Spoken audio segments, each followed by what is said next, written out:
case though. So, okay, when we left off yesterday, so previously in APUSH, right? Previously. We had the Revolution of 1800, No. and so you had a Federalist president and a Federalist Congress.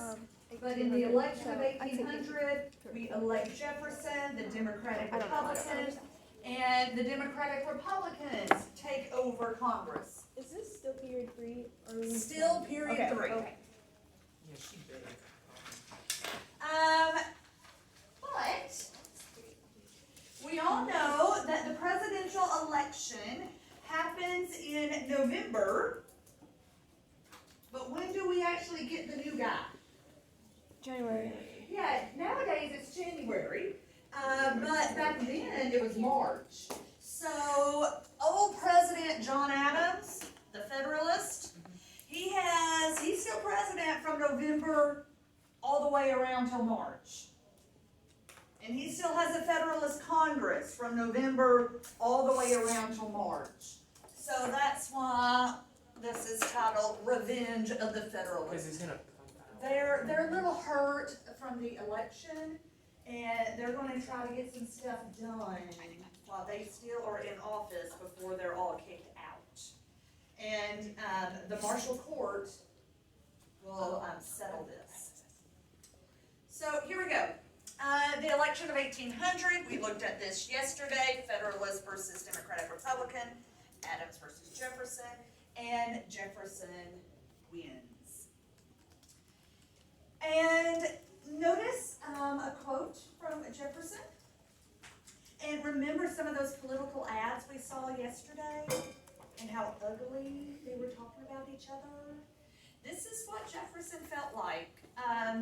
Sink federalism into an abyss from which there shall be no resurrection.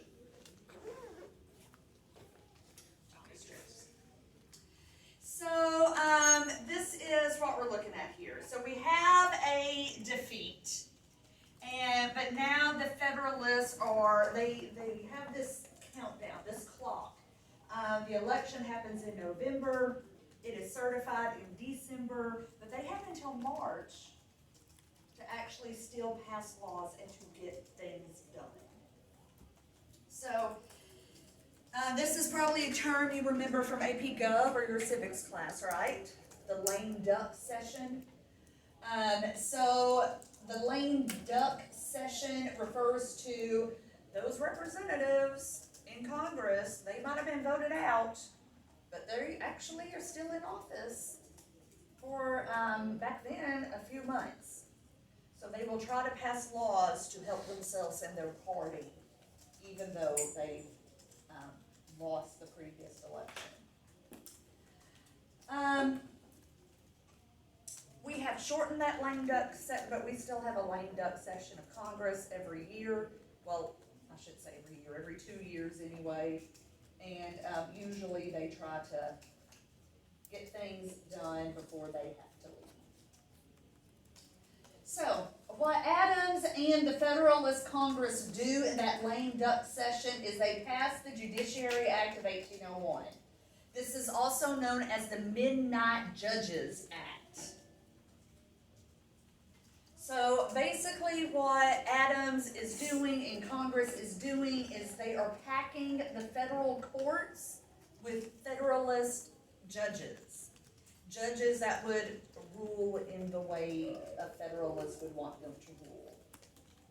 Like probably the most significant thing that will come out of Donald Trump's presidency were the 3 conservative judges he put on the U.S. Supreme Court, right? Overturned Roe versus Wade, and they have ruled on some other things that are very conservative in nature. So putting judges on a court is a really big deal.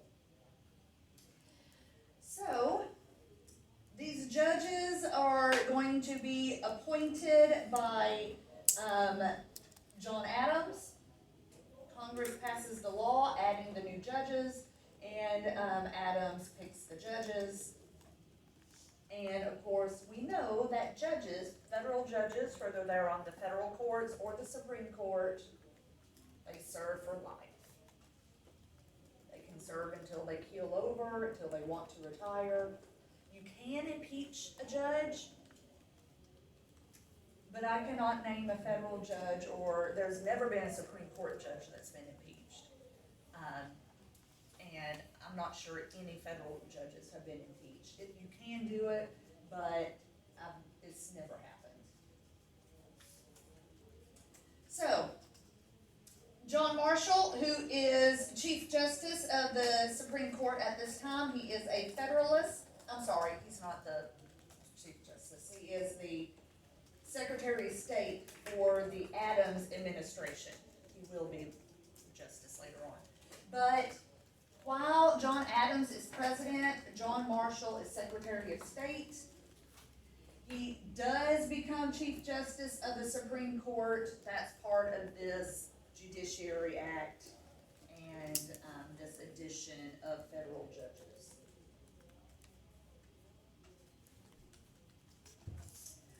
All right, and this is the showdown. This Supreme Court case, and if you were in Gov last year, I know you know the Supreme Court case. We're going to watch a short little video, and then we will talk. The journey to becoming a university Marbury student versus is easier than you Madison. might think. There's no application fee, no SAT or GMAT required, and we'll locate your prior college transcripts at no additional cost. Apply for free at phoenix.edu. Some scholars have called it the most important case in the history of the Supreme Court. It started out as a minor matter about federal jobs, turned into a legal decision that resonates to this day. You want legal power? You got it. This is the story of Marbury versus Madison. In 1800, Thomas Jefferson defeated John Adams in the presidential election. Just before he left office, Adams appointed a bunch of judges from his Federalist Party to the District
Marbury versus Madison, that Supreme Court case was important because it established the precedent of judicial review.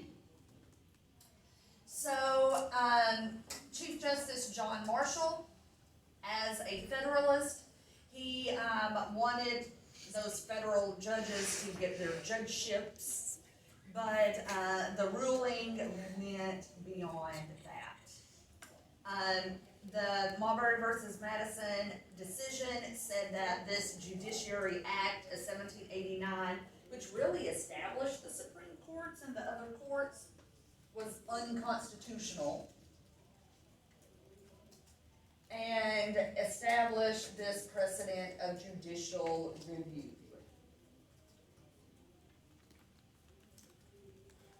Making the judicial branch a co-equal branch of government, which it really had not been previously.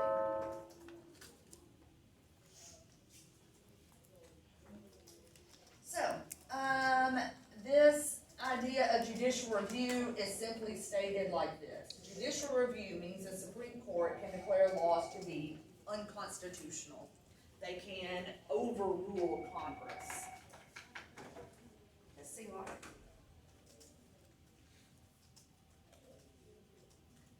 Yes.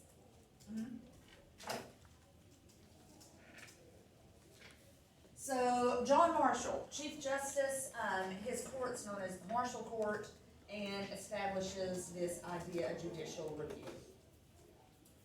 So, Marshall, who's a Federalist, versus Jefferson, who's a Republican. So we got head of the Supreme Court, we got head of the executive branch, and we're going to kind of fill in these categories here.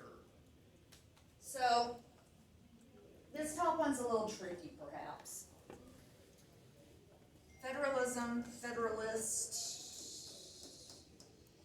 Federalism is this idea that state governments, local governments, federal government all kind of shares power. And of course, Marshall, he wants the power to be controlled mostly by the central government. What about the Republicans? Where do they think power ought to lie? State and local government. States' rights is kind of their motto. What about the Federalists? Strict or loose? Loose. Loose, yes. And so that means the Republicans are strict. Who likes the national bank? The Federalists? Federalists. Yeah, Federalists. They say it's constitutional because it's implied, right? It's one of those implied powers of Congress. Congress can do things that is necessary and proper to run the government, and they say the bank does that. Of course, Jefferson is it's not the Constitution, you can't do it. Economic pursuit. What should the U.S. economy be based on?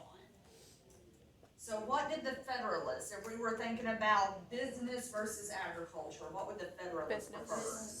Yeah, commerce, business, and the Republicans are more agriculture. And who interprets the Constitution? And of course, according to this case, the Supreme Court has the authority to interpret the Constitution. Jefferson wrote the Kentucky Resolution, and according to the Kentucky Resolution, who has the authority to interpret the Constitution? States. The states do, because states can choose not to follow laws that they think are unconstitutional. So, there we have it. Now we got a little game that we're going to play. Yay! Yay! It's not fun. Don't get excited. Okay. So, we have Supreme Court cases. We already know Marbury versus Madison. There are a handful of others that are rather important cases in the Marshall Court. We'll get to a couple of them later. And we're going to say whether Chief Justice John Marshall would like. He would give it a thumbs up. or dislike the following items? So, yep, thumbs up. Here we go. The elastic clause. Do you think Marshall is a fan of this elastic clause, also known as the necessary and proper clause? Is he thumbs up or thumbs down? Braden says thumbs up. Thomas, thumbs up. Yes, It's yes, thumbs yes. up because that's what, shoot, hold up. I don't know. Loose construction. Yeah, this is loose constructionalism. Yeah. This is how the bank gets Yeah. in. That's how the bank That's was, the because bank that's thing. the clause they picked. Yeah, so John Marshall likes this. Excellent. How about strict constructionism? And Thomas Jefferson, for that matter. Yeah, John Marshall, don't lie. He dislikes strict constructionism. Boo. Boo. Loose constructionism and Alexander Hamilton? Yeah. Yes. That goes along with the bank. I just randomly had the minions. Do you know what I'm talking about? States' rights. How does Marshall feel about states' rights? Womp, womp, womp, womp. Does not like. Thumbs down. Dislikes this. And of course, James Madison, he is the author of the Virginia resolutions, the Kentucky and Virginia resolutions. What about the bank? Would he be a fan of the bank? Yes, he would Or love not? the bank. Yeah, he loves the bank. He's a Federalist. The Federalists like the bank. We love the bank. And then that Yeah. is that. That was nice and easy today. Okay, let's get back to our work for the week. I want this today. George Washington's farewell. So we need to Oh, is that it? finish that. that Yeah, was it? that's it. Oh, okay. Finish that. And then we're gonna work on our guy, right? Oh, yeah, we're gonna We're gonna work on our guy. So, Oh, okay. Okay. So your Hamilton, Adams, two-faced man. Please, let's work on that. If you still need to. Yeah, it's done. I'm just Oh, okay. Missy, look at mine. I have to explain. I'll just kind of explain. Okay, That's what he puts. so That's where what is? That's where these go. Like that's just the this. Because I asked her, I was like, what about on this side, like, oh, that's just me. Okay, that's What about me on it? Yes. Because I explain it, but no, that's just what you do. And then after this, Oh. we're doing lunch and then walk And to then I saw your the Board paper of and I was like, Education. well, All that walking. that does not sound fun. yeah, that's why. Just look at them and you think magnificent. Whatness. What? Alright, so make sure that I got the colored pencils here if you want to. And you should. No, I believe it. I mean, that's wild. No, it is wild. Hold on. I wanted you to actually do believe it. Why would you lie? Oh, okay, I see what you're asking. And how, do you know it's me? Selena sent me a snap. Oh, yes. Yeah.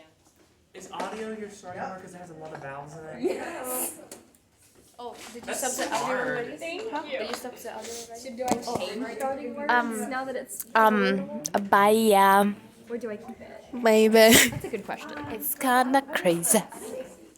I got a Wordle in one. Okay, bye. Bye. Bye.